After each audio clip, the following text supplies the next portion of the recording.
Hide your kids. The left is coming for them. This is Gene, and you're listening to Dumbasses Talking Politics. Hey, this is Gene. Welcome back to Dumbasses Talking Politics. Okay. Can you smell a theme in today's podcast? You should be able to. Had a theme yesterday, and the theme was about the 4th of July and how good it was and how crappy it was. Well, now, let's talk about your kids. When I talk about your kids, I don't mean 18 years old. I mean kids. Anywhere from 3 years old to 17 years old. Let's deal with what's happening in the world with them. Because it's not looking good. It's not looking good at all. Now, I've said this 1,000 times before. And I'm going to say it again. When I was younger, I was against the LGBT community. And I was against gay marriage. Now, I really wasn't against gay marriage. Truth is, I really don't care too much about social and cultural politics. I didn't back then. I do now. Because I learned what happens when you don't care about culture and social politics. What I did care about fell under the give a mouse a cookie syndrome. That's if you give a mouse a cookie, it will ask for a glass of milk. And then that children's story goes on for 34 pages. First, it's gay marriage. Then it's open up trans acceptance. Then that led to people being considered whatever sex they decided to choose that day. Now men can go to restrooms of women, and they can compete against women in sports. That's what I mean by give a mouse a cookie. We are seeing it now. If I had known then what I know now, and I did kind of know then, but I didn't take it too seriously, probably would have fought against gay marriage a little stronger. We should have seen this would eventually affect our children. Unfortunately, it's becoming mainstream to indoctrinate our children into this sexual perversion. And our parents, because of wokeness, seem to be good with it. This is where this article comes in from the Washington Post, which is really weird. I'll tell you why it's really weird. This weekend, the Washington Post released this article called by a gal named Lauren Rowella. And she wrote an article called, Yes, Kink Belongs at Pride, and I Want My Kids to See It. Now, let's give you something about this Lauren Rowella. Because this gal is about as effed up as you could possibly imagine. I cannot imagine why the Washington Post would actually publish something from this gal. And I'm going to read a couple of things from her, a couple paragraphs from this Yes, Kink Belongs at Pride, and I Want My Kids to See It article, because she F's up the grammar too. So she's not an exceptionally bright gal. But you're going to see why she's not an exceptionally bright gal. First off, she identifies herself as gender vague. Now, I'm not sure what that means. Gender vague means she's not sure if she's a man, she's not sure if it's a woman. That's what I'm guessing. And she used to be a prostitute. So you can see that this gal probably has some angry thoughts about sex. This is not a woman that, I don't know about you, seems entirely stable. If that's not bad enough for you, it gets worse.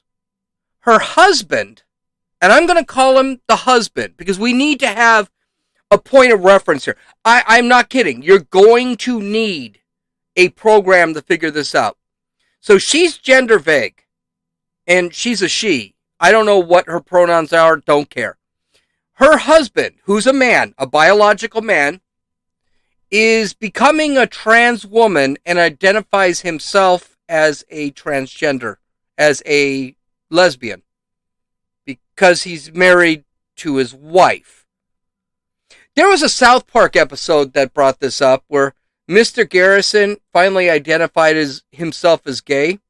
Then he decided to become a transgender, have transgender surgery, and identified himself as a woman. Then he found that he really liked women, and he identified himself as a lesbian.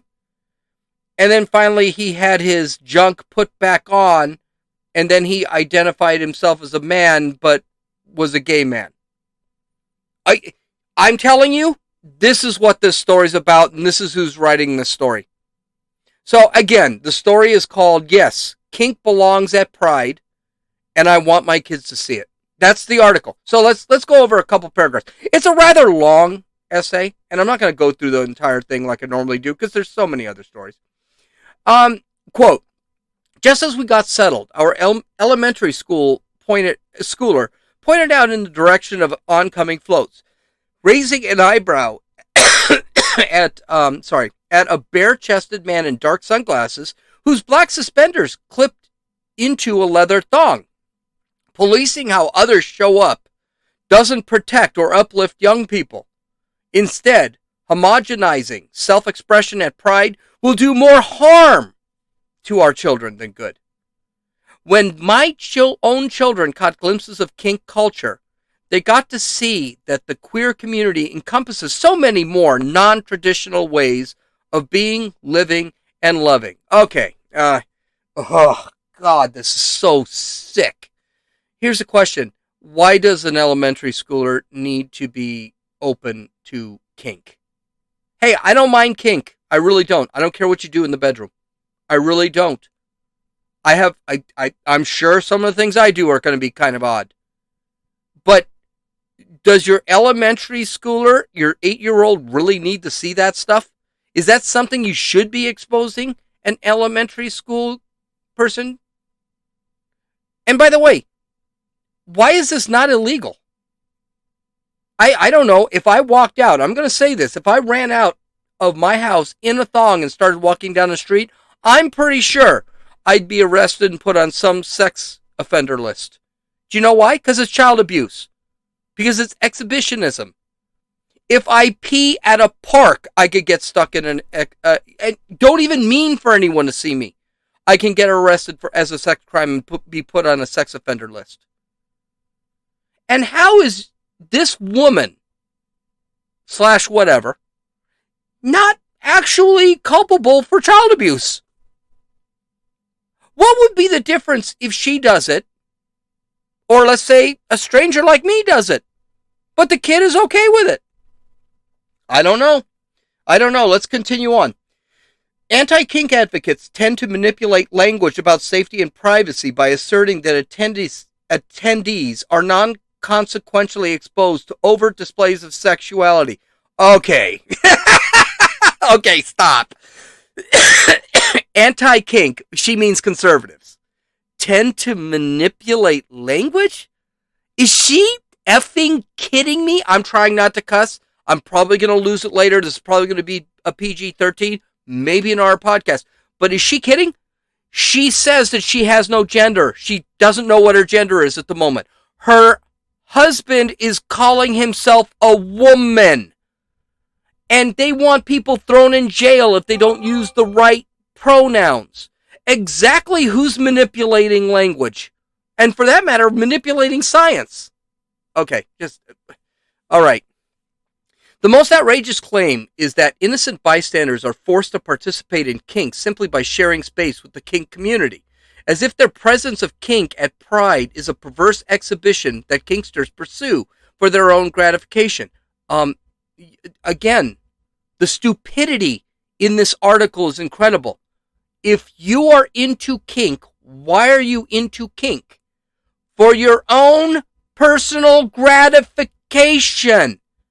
And if you're walking out in the middle of a public road, a public street, during a parade where no one is limited, is it really outrageous that innocent bystanders are forced to participate because they're simply walking down the street? There was a podcast, a video. I'm sorry, it's YouTube. Flecka's Talks.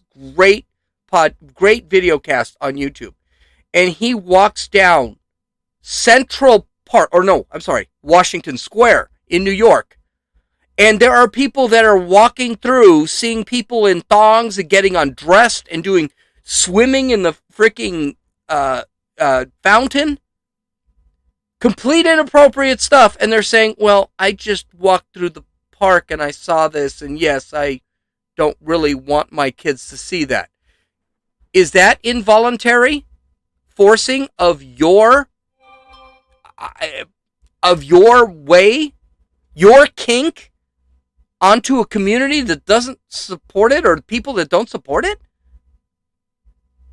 I'm just saying that's what it sounds like. But kinksters, and by the way, if you're into kink, if you're into getting spanked, isn't that for personal gratification? What gratification do I get out watching a man getting spanked in the middle of Times Square? In a thong. Okay. But kinksters are not engaged in sex acts, and we cannot confuse their self-expression for obscenity. I'll get to this part. This is stupid. Co-opting the language of sexual autonomy only serves to bury the truth and muddies the seriousness of other conversations of consent. Okay, here she is manipulating language. She is just changing everything. She's calling obscenity self-expression. Self-expression can also be obscenity. For example, you see a great-looking gal out there. What's stopping you from doing something really bad to her? Well, it's obscene.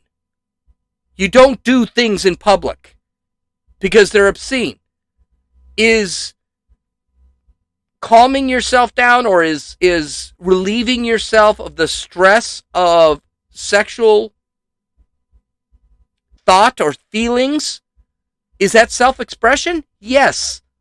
Is it obscene? Yes, if I'm doing it in public. Here's the other thing that I don't understand.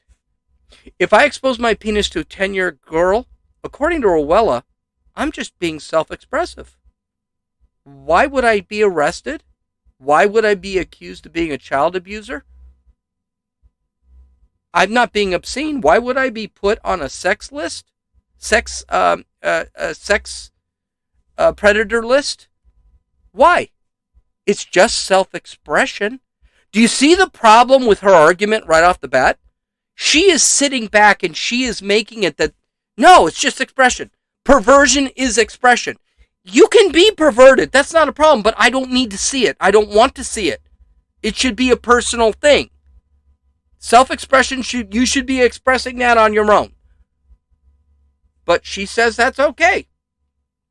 Finally, the last paragraph I'll cover, and this was a really long essay. I don't want to cover it all. Kink embodies the freedom that pride stands for, reminding attendees to unapologetically take up space as an act of resistance and celebration, refusing to bend social pressure that asks us to be presentable. That's the value I want my children to learn. I personally find that last sentence sick. There's a movie called The Devil's Advocate. Al Pacino plays Satan. He plays the devil. And Keanu Reeves plays the devil's son. And what Al Pacino, who I'll call Satan, wants Keanu Reeves, who I'll call his son, to do is mate so he can create the Antichrist. He does this by using Keanu Reeves' own vanity, which is also known as pride, against Reeves, because Satan cannot get past free will, which means he needs to manipulate the environment to get Reeves to do what he wants. After Reeves ruins his own life by not listening to the devil, who creates the environment, the devil says to him, "Vanity is my favorite sin." He said that because the behavior of the overly proud, the overly vain, is so easy, because they will always do what's best for them. It can always be forecast. This woman, and all those who push this type of perversion as normal, and I put that in air quotes, are evil. They embrace sins such as pride and lust because they like it. It's my personal thing. And I'm using air quotes there because it's not my personal thing. Heck, they even call it the Pride Parade. Pride is one of the 7 deadly sins. Lust is one of the 7 deadly sins. And we're beginning to see this throughout the left world. The 7 deadly sins have become, the 7 deadly sins preached in the Bible have become virtues to the left. Fat shaming encourages gluttony. Equity masks greed and envy. Dependence on government handouts masks sloth. Cancel culture masks wrath. I just named all 7 of the deadly sins that are professed in the Bible. Well, they're actually professed by St. Thomas Aquinas back in the 16th century. The result of all this is a loss of freedom and totalitarianism. When we start embracing the 7 deadly sins as virtues, this is totalitarianism. This is a loss of our freedoms. This is what happens when God and morals are taken out of our culture. It's been happening for years. And for the most part, and I'm guilty of this, we've been ignoring it. The left has been chipping away at religion since the 60s. They can't have religion because they're Marxists. And Marxists believe all power should be in the government. And the government cannot truly rule if there's a higher power. In short, this woman's ideas have become mainstream. And they are dangerous to our way of life. And this kind of thought process, this kind of belief system has led to hundreds of millions of deaths. Cuba, Soviet Union, North Korea, China, Venezuela. I could probably keep naming them, but I'd have to look them all up. So right off the bat, you can see we have to protect our kids from what the government is allowing people to do in the streets. I just finished Michael Knowles' book, Speechless. He talks about the sexuality of our children.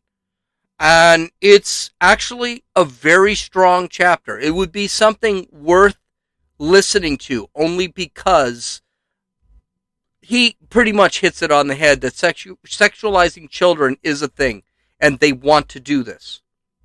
But it's not just that.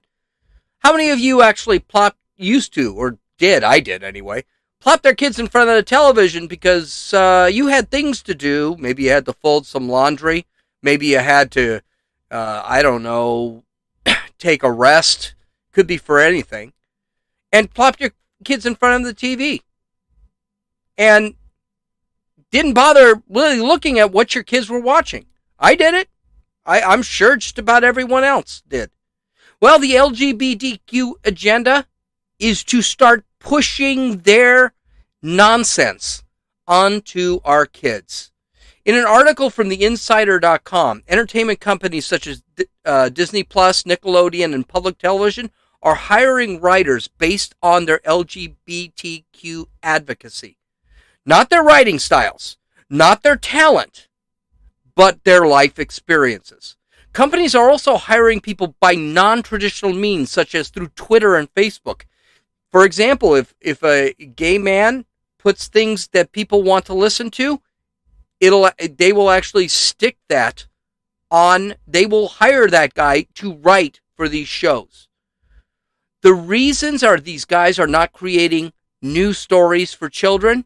They're expressing their personal stories about the lies of a non-cis person. In other words, their stories are so important, all about vanity and pride. And when I say cis, a cis person is like me. It's just a guy who likes chicks and a chick that likes guys.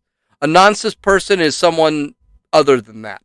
So you can be, I don't know, like this gal was, non-committal or whatever it is, and then you're non-cis.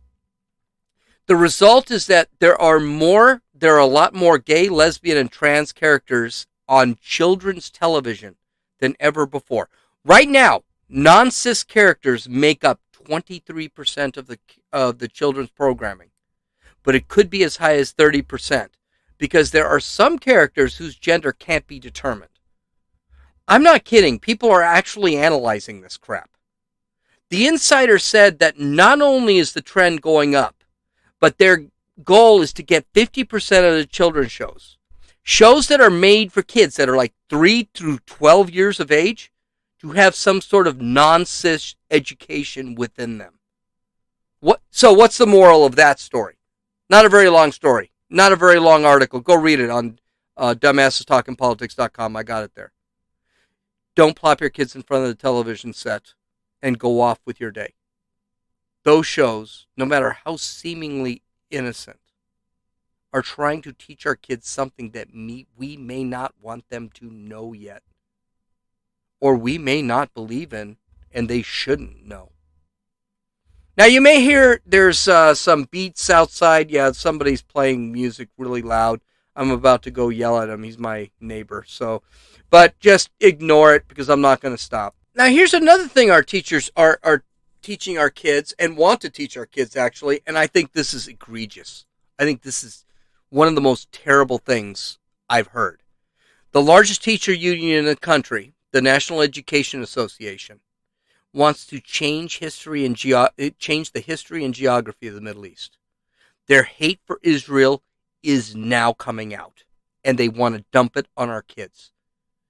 The NEA annual representative meeting was referred to the appropriate committee and was crafted by the NEA leadership that insists the union must recognize the existence and sovereignty of Palestine and the Palestinian children and families, and their human right to access a quality education and live freely.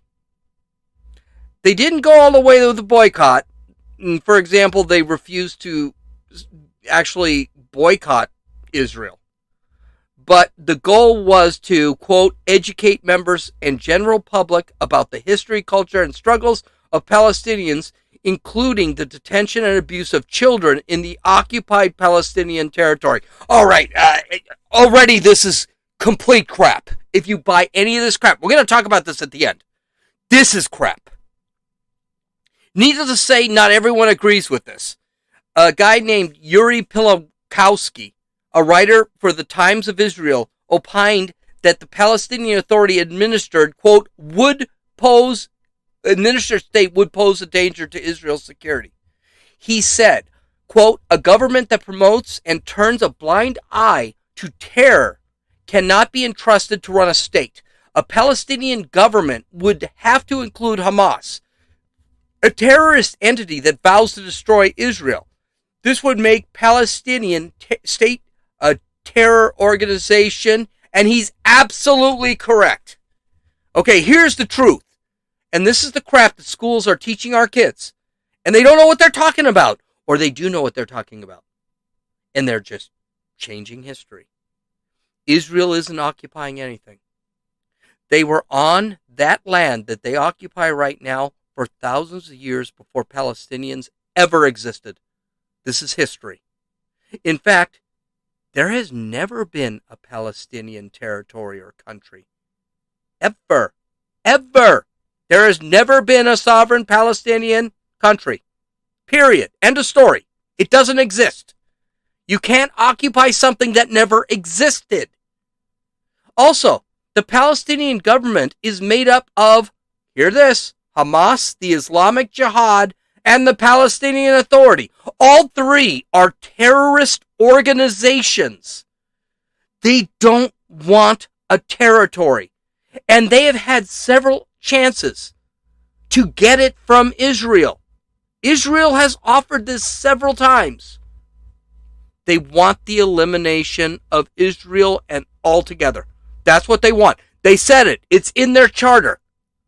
They want to commit genocide.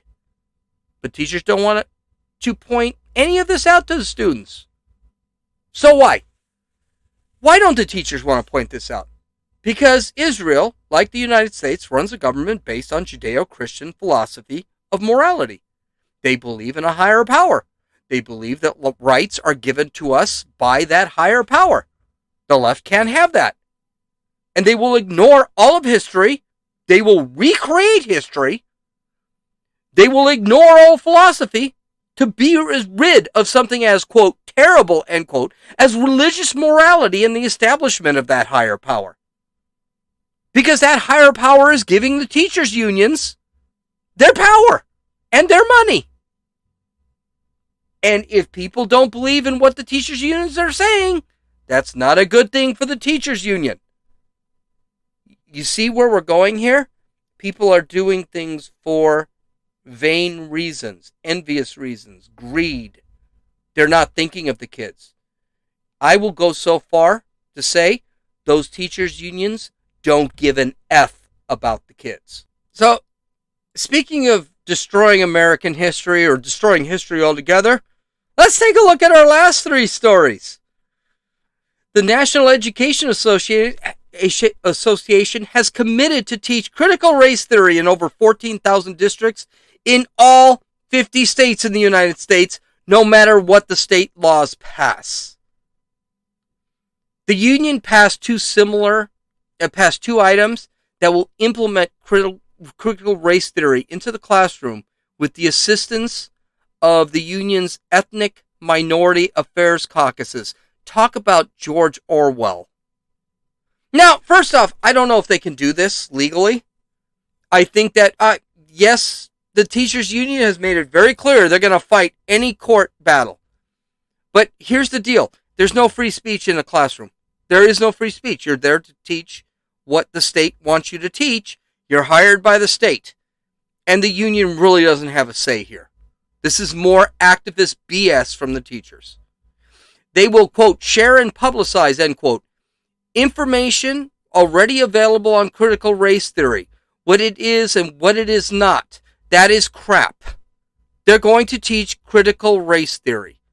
And what they're going to do is the what it is not thing they're going to teach is going to be what conservatives or people who don't agree with critical race theory are protesting. So it's not about white people are bad. Yes, it is. That's all it's about, is how white people are bad. We're all racists. In what the NEA claims to be inclusion of, quote, accurate and honest teaching, end quote, it vowed to, quote, oppose attempts to ban critical race theory, end quote, and the New York Times 1619 Project, which has scrutinized by historians as ahistorical. The 1619 Project is ahistorical. It's not true. It's a lie. So basically what you're saying is history, and you hear this all the frickin' time, that the 1619 Project and critical race theory are just going to teach real history. Well, here's a newsflash. They're not real history. We've already proven they're not real history. I read you the introduction to to Ibram X. Kendi's book, How to Be an Anti-Racist. He bases his entire book on a paragraph of fallacies, of lies. That's what the 1619 Project is about. The 1619 Project actually had to apologize and retract part of the 1619 Project as politically incorrect. Even Nicole Hannah-Jones, who wrote the 1619 Project, admitted that the message was more important than the facts. She said this on MSNBC. I wish I had that here, the sound clip, but she said that. Okay, it gets better. So how do we know this history is not legitimate? Because who the teachers union is collaborating with is with Black Lives Matter and the Zen Education Project. Two groups, both groups, are Marxist groups. Black Lives Matter is a Marxist group. It's in their charter. Their leaders are all devout Marxists. They admit this. And the Zen Education Project had nothing but good things to say. The Zen, if you ever want to read a great piece of historical fiction, because that's all it is, people finding every problem with the United States, read Howard Zinn's The People's History of the United States. It is the biggest load of bull that has ever been written. I've read it. It's garbage. And then the call for this whole thing is to honor George Floyd's birthday on October 14th. This is when they're going to implement it. Yeah, no bias there. All this strategy is going to cost $128,000 to implement. That's it. Because half the teachers already believe it. Speaking of banning history, Randy Weingartner, who, by the way, is a terrible human being. She was the main reason your kids weren't allowed to go to college during the COVID epidemic, even though the science said they could. Ended up extorting billions of dollars from the U.S. government. She sat there and said in a New York Times article, quote, incredibly important piece from Kimberly Crenshaw about why these bans on teaching history, which she means critical race theory, and discussing racism in the classroom are so dangerous. Our students deserve to have the freedom to learn and discuss this in school. Again, the biggest load of horse crap ever written. Anyone who knows anything about American history and the founding documents knows that critical race theory in the 1619 Project is crap. Anybody. I can recommend books if you're interested. None of these promote history. They change it. This theory, and it is a theory, has the goal of implementing Marxism and tearing down the systems of the United States. The systems that have created the greatest prosperity in human history. What's worse, it doesn't manipulate history. It just flat out changes it or ignores it. Absolutely terrible. But you know what's going to end up happening with this whole thing. The National Education Association, we're still going with this critical race thing because that seems to be the big thing. You know why it's the biggest thing? They're getting pushback. Adopted a measure last week that attempts to stop the campaign against CRT from spreading across the country. Too late. Parents are learning what their kids are being taught, and they don't like the fact that their kids are being told they're racists or they're victims. This is what the NEA said in a statement. The NEA, should be scary for you. The NEA will research the organizations attacking educators doing anti-racist work and or use the research already done and put together a list of resources and recommendations for state affiliates, locals, and individual educators to utilize when they are attacked. The resources, and recommendations will be shared with members of the NEA's social media, an article in NEA Today, and a recorded virtual presentation webinar set. This is what the left does, and they are heavy into it. Cancel culture. So the left can't defend critical race theory. So what do? They find out who's arguing against it, and then they go after those people. How long is it going to be before we're actually arrested for this crap? We already know Ibram X. Kendi and Nicole Hannah-Jones were just absolute liars when they wrote their books. When Nicole Hannah-Jones wrote the 1619 Project. We know this. Historians who were leftists to begin with said, no, that didn't happen. Now, you know what? We're not going to argue. We're just going to freaking cancel you. We're going to kick your kids out. We're going to make your lives miserable. That's what they do. Because there is no argument. Because unlike what the 1619 Project said, the revolution didn't occur to keep slavery going. Unlike what Ibram X. Kendi says, slavery's been around for 4,000, 5,000 years. It's been around a far longer than it hasn't been around. The United States didn't become successful because of the 1619 Project. Because of racism. Because of slavery.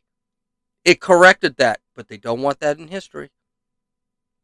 Oh, I got excited here. I'm sweating like a pig. Okay, you can download or listen to this podcast on Apple Podcasts, Podbean, Podcast Addict, Stitcher, YouTube, and Rumble.